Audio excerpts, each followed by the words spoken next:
O Livro da Intenção, Raimundo Lúlio, parte 9. Da oração. Filho, a oração existe pela intenção que a alma tenha Deus em seu lembrar, entender e amar, pois, assim como comes e bebes para sustentar a vida corporal, da mesma forma, a oração existe para conservar na alma a intenção pela qual lhe foram dadas a memória, o entendimento e a vontade. Amável filho, muitos homens são tentados em suas orações para amarem a Deus pela segunda intenção, que a vida, as riquezas, os honramentos, os filhos e outras coisas pela primeira intenção. Por isso, filho, tal oração é muito desagradável a Deus, pois Ele é digno de ser amado pela primeira intenção, acima de todas as coisas. Assim, quando pedires algo a Deus, abre os olhos de tua alma e previne-te que não ames Deus pela segunda intenção, pois se o fizeres, não és digno de ser ouvido em tua oração, na qual estás contra a esperança, a caridade e a justiça. Filho, os homens devem pedir a Deus na oração com a primeira intenção para receberem as coisas espirituais, isto é, as virtudes, e devem pedir a Deus as coisas temporais pela segunda, pois a intenção pela qual existem as coisas corporais é a segunda, e a intenção pela qual existe a fé e as outras virtudes é a primeira. Mas, como o demônio odeia a oração, filho, tenta os homens na primeira e na segunda intenção, aconselhando o homem a pedir a Deus as coisas terrenas pela primeira intenção. Filho, a oração de boca existe pela segunda intenção, e a oração de pensamento existe pela primeira. Por isso, o demônio tenta os homens para mudarem as intenções, adorando Deus por palavras e cogitando as outras coisas vãs temporais. Por essas cogitações, os homens são contrários à oração e pensam que serão atendidos em suas preces, apesar de terem em seus pensamentos muitas vãs cogitações contrárias às palavras. Filho, quando quiseres fazer oração, tenta a ti mesmo se estás mais preparado para pedir a Deus pela utilidade de ti ou de teu próximo, ou para pedir a Deus que te dê virtudes ou te defenda dos vícios.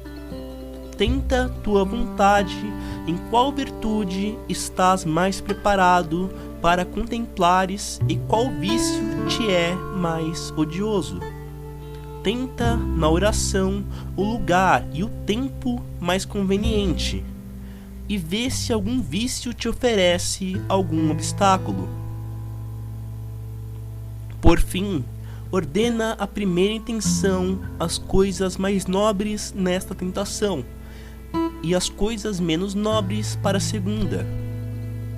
Amável filho, convém existir na oração, de acordo com a caridade e a justiça, o bem comum pela primeira intenção e o bem especial pela segunda. Por isso, o demônio tenta os homens a tomarem a primeira intenção para a sua utilidade e a utilidade comum para a segunda intenção. Por isso, são invertidas injuriosamente as duas intenções na oração, contra a sentença favorável da justiça de Deus. Por temor de fé, muitos homens hesitaram pedir elevadamente com a luz da inteligência, e tal temor é contra a esperança, a fortaleza e as outras virtudes, Pois, assim como o entendimento é mais elevado para entender a Deus em sua unidade de essência e trindade de pessoas, entendendo como o Pai engendra o Filho eterna e infinitamente, procedendo o Espírito Santo de ambos, da mesma forma na oração pode-se ter a mais alta contemplação, maior caridade e devoção, tendo maior consideração de Deus. Por isso, o demônio nos tenta com temor, para que a vontade não possa ter grande devoção nem fervor pela presença do conhecimento. Filho, se estás tentado pela fadiga na oração, contrasta a tentação mudando os objetos de tuas considerações com razões novas e necessárias. E se estás tentado pela vergonha quando te encontras em longa e devota oração, a qual tens diante das gentes por pregar a Deus, tão devota e longamente, ama a vergonha pela segunda intenção e a oração pela primeira. Da confissão. Filho, a confissão é a acusação secreta pela intenção de arrependimento e satisfação com o conselho do homem justo, oficial do santo sacramento sacerdotal, dono da indulgência e da penitência pela virtude de Deus. Filho, esta confissão existe em duas intenções. Uma é perfeita em caridade, esperança e as outras virtudes. A outra é imperfeita, por falta da fortaleza. Por isso, filho, a confissão perfeita é amável pela primeira intenção e imperfeita pela segunda. Filho, a confissão que existe pela primeira intenção é amável. Quando a vontade acusa seu pecado com contrição e arrependimento ao presbítero, e o entendimento julga com justiça, lembrando a misericórdia de Deus, a memória com esperança. Isso acontece de tal maneira que nem a gula, a avareza e os outros vícios não sejam agradáveis à vontade, que por todos os tempos se arrepende. Filho, a confissão que é amável pela segunda intenção é serva e preparação para a primeira, pois muitos homens, filho, estão em pecado mortal, do qual não se arrependem perfeitamente e nem desejam sair, e propõem-se a algum dia sair. Assim, para que Deus lhe dê graça, confessa, acusando seu pecado e suportando em sua confissão a vergonha e a paixão. Amável filho, o homem é tentado na primeira intenção pela gula, luxúria ou outro vício, e por admoestação do demônio, deseja colocar a segunda intenção na confissão e a vanglória na primeira. Mas, quando a fortaleza e as outras virtudes se enlaçam e se unem contra a soberba, a vanglória e o mau exemplo, a confissão existe pela primeira intenção na perfeição das virtudes ditas acima.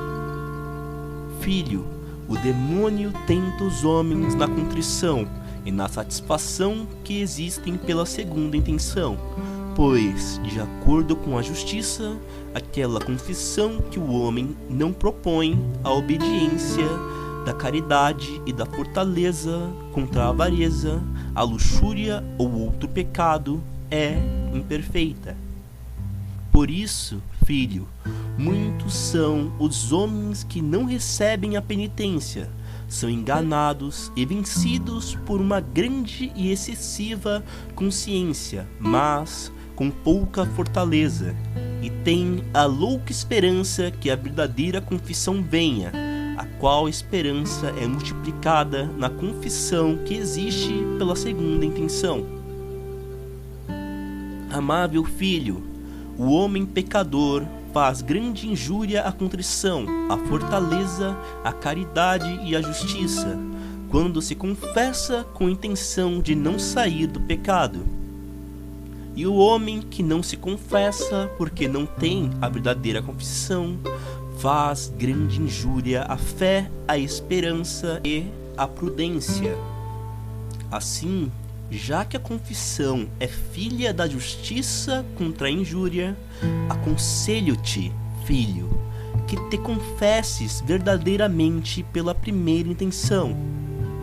Mas se tens um coração tão fraco que não te confessas pela primeira intenção, aconselho-te, filho, que te confesses pela segunda, para que estejas mais próximo da primeira intenção e não estejas tanto contra a Santa Fé Católica e tão contrário aos sacramentos da Santa Mãe Igreja, nem sejas um pecador tão manifesto, desagradável a Deus e a gentes. Do sacrifício.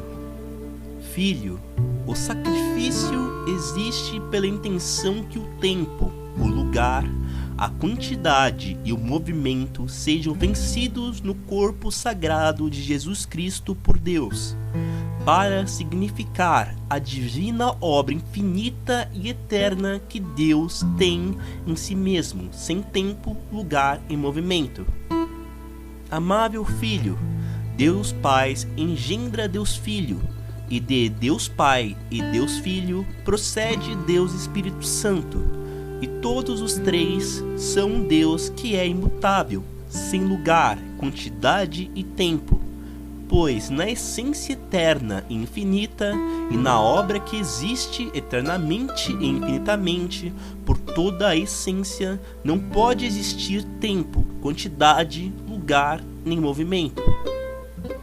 Por isso, Deus baixou entre nós, fez obra no sacrifício, onde não houve por natureza tempo, lugar, quantidade nem movimento. Filho, o corpo santo de nosso Senhor Deus, Jesus Cristo, está no céu e em todos os altares onde está sagrado pela virtude das palavras. Por isso, em seu sacrifício o tempo, a quantidade, o movimento e o lugar foram vencidos, porque em um tempo ele está em diversos lugares, e na pouca quantidade da hóstia está toda a pessoa de Jesus Cristo, que é maior que a quantidade de hóstia. Filho, esta obra existe pelo poder, querer, sabedoria e justiça, onde estão as infinitas virtudes, perfeição e glória. Por isso, está demonstrada a virtude infinita através da obra do sacrifício, pois nenhuma outra virtude poderia fazer obra igual ou semelhante, nem a criatura poderia receber mais fortemente o significado da divina obra da virtude que Deus tem de eternidade e de infinidade em si mesmo. Filho, a verdade existe nas coisas espirituais pela primeira intenção e nas coisas corporais pela segunda. Por isso, a tentação tenta os homens no sacrifício, através dos sentidos sensuais contra os poderes da alma. Pois, quando a hóstia não muda de cor nem de quantidade, o sabor, apesar de ser forma e matéria de carne, parece, na sensualidade, que a intelectualidade, que crê que aquela hóstia seja o corpo de Jesus Cristo, não esteja com a verdade. Assim, filho, se estás tentado por tal tentação, recorre ao poder divino, que pode fazer todas as coisas, e tem a primeira intenção nas coisas intelectuais e as sensuais na segunda. Amável filho, o sacramento do altar existe pela intenção que a fé, a esperança e a caridade sejam maiores no homem, e que o entendimento possa ser mais exaltado para entender a bondade, o poder, a humildade e a caridade de nosso Senhor Deus. Pois Deus faz grande bondade quando pratica uma obra tão grande e maravilhosa, sendo grande seu poder aí sobre a obra natural. E a humildade é muito grande quando deseja humilhar-se e estar tão frequentemente conosco em tantos lugares. Pelo sacrifício, Deus faz amor, caridade, misericórdia, piedade, amizade e companhia a todos nós. Assim, se tu, filho, não crês nessa obra por desejares obedecer aos sentidos sensuais, fazes injúria à verdade, a Deus e aos sentidos espirituais, que são amáveis e afirmáveis pela primeira intenção.